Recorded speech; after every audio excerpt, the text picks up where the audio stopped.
श्री स्वामी समर्थ मैत्रिणींनो, सारिकाच किचन चॅनलमध्ये आपलं खूप खूप मनापासून स्वागत आहे. तर महाशिवरात्रीचा उपवास येत आहे आणि इतरही आपले उपवास असतातच. तर दरवेळेस आपण फराळाचं काय बनवावं हे आपल्याला कळत नाही. खरं तर हा मेनू महाशिवरात्रीसाठी खास स्पेशल आहे. कारण महाशिवरात्रीला कोणी कोणी तिखट मीठ वगैरे काही खात नाही आणि भगरही चालत नाही. तर तुम्ही हा पदार्थ नक्की आपल्या पदार्थांच्या लिस्टमध्ये करू शकता, घेऊ शकता.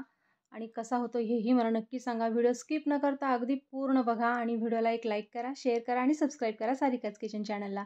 तर चला सुरुवात करूया. यासाठी आपल्याला बटाटे उकडून घ्यायचे आहेत. तुम्हाला हवे तेवढे तुम्ही घेऊ शकता. मी आता 1 किलोभर बटाटे घेतलेले आहेत, कारण आमच्या घरातही माणसं तेवढी आहेत. ते 1 किलोभर बटाटे मी उकडून घेतलेले आहेत, छान सोलून आणि मग गार झाल्यावर असे सोलून घेतलेले आहेत. आणि आपल्याला हे किसून घ्यायचे आहेत, पूर्ण सगळे असे स्मॅश करून घ्यायचे आहेत. एकदम बारीक छान असे किसून घेतले की छान त्याचा शिरा मस्त तयार होतो. तुम्ही बघू शकता.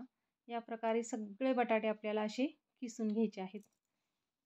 तर याला जास्त आपल्याला मेहनतही लागत नाही आणि जास्त आपल्याला साहित्यही लागत नाही. अगदी 2 ते 3 जिन्सांमध्ये 10 ते 15 मिनटामध्येच आपला हा पदार्थ रेडी होतो. तुम्ही कधीही करू शकता, स्वीट म्हणूनही करू शकता. अगदी खव्यासारखा लागतो हा शिरा. तुम्ही नक्की करून बघा घरी. आणि व्हिडिओ आवडल्यास एक लाईक करायला विसरू नका. आणि सारिकाच किचन चॅनलला खरंच सबस्क्राईब करा. माझ्या चॅनलला सपोर्ट करा.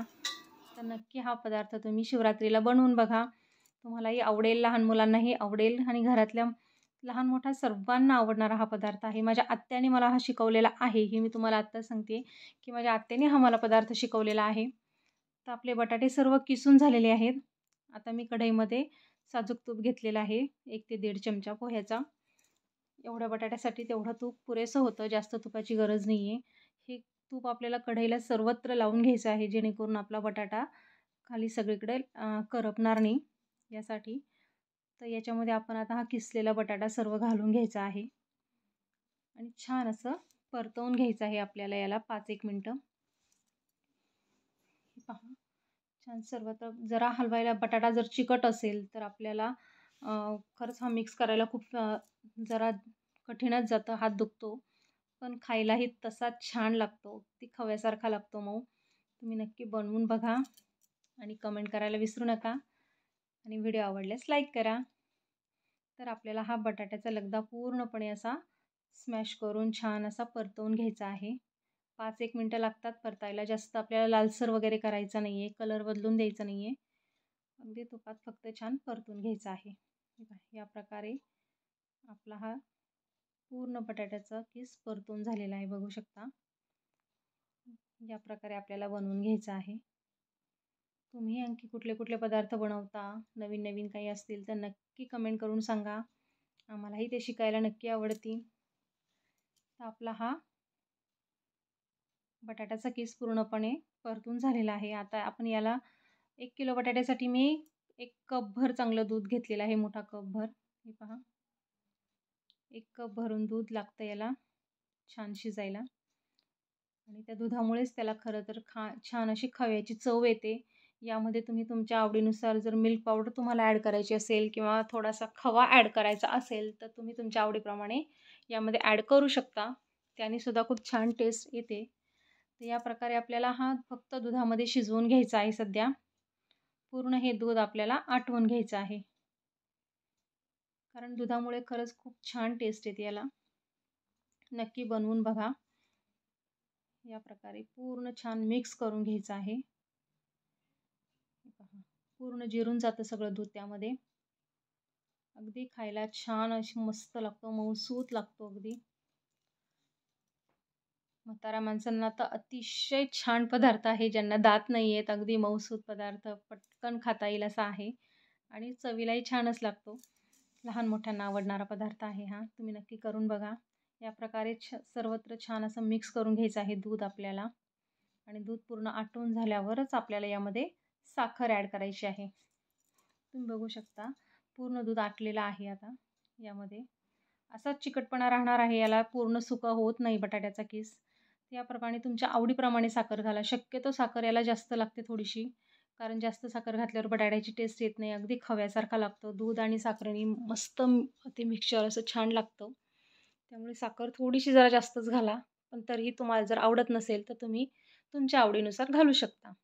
आणि ही साखर ही छान अशी मिक्स करून घ्यायची आहे. साखर वितळल्यावर थोडंसं पुन्हा पाणी सुटल्यासारखं होतंच, पण तेवढं आपल्याला आता पूर्ण आटून घ्यायचं आहे.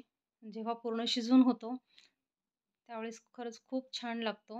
हा पहा असा पातळसर असा हा झालेला आहे. महाशिवरात्रीसाठी जर तुम्ही करत असाल, तर मीठ स्किप केलं तरी चालणार आहे. यामध्ये मीठ तुमच्या म्हणजे जर तुमच्याकडे मीठ खात असेल उपवासाला तर घाला. जिथे कारण शिवशंकराच्या उपवासाला शक्यतो कोणी मीठ खात नाही. गोडच पदार्थ खातात आणि गोड पदार्थाला तर मीठ आपण घालतोच. पण जर उपवासाला करणार असाल तर तुम्ही मीठ स्किप करू शकता. अन्यथा तुम्ही इतर उपवासाला जर हा पदार्थ केला तर नक्की मीठ घाला. कारण मिठाने या गोड पदार्थाला छान टेस्ट येते. शिवरात्रीसाठी जर करत असाल तर तुम्ही टाकू नका.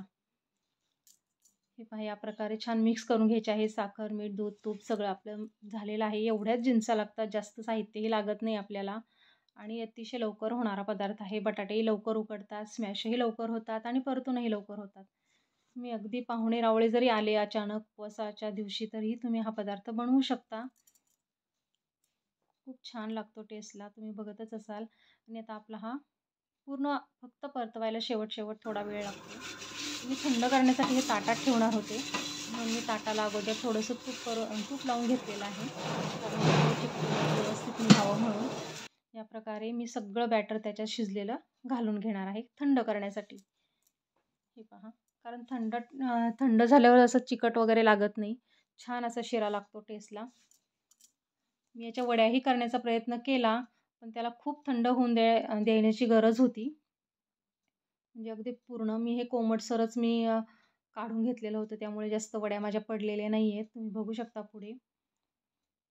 पहा असं सर्व बॅटर असं छान मी पसरवून घेतलेलं आहे आणि थंड करून ठेवलेलं आहे. हे पहा या प्रकारे. आणि तुमच्याकडे जर ड्रायफ्रूट्स अवेलेबल असतील तर तुम्ही टाकू शकता.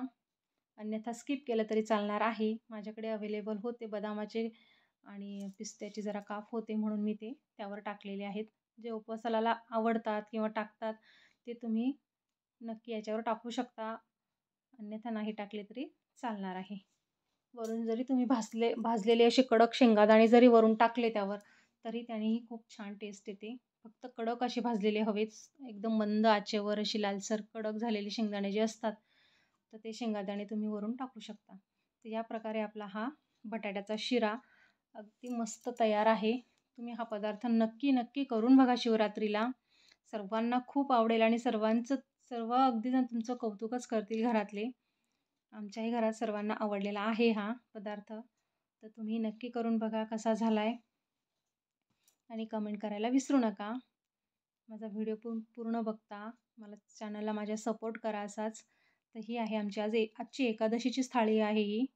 मी आजच बनवून ठेवलेला आहे. तर कसा वाटला माझा व्हिडिओ? लाईक, शेअर, सबस्क्राईब करा. धन्यवाद. राधे राधे.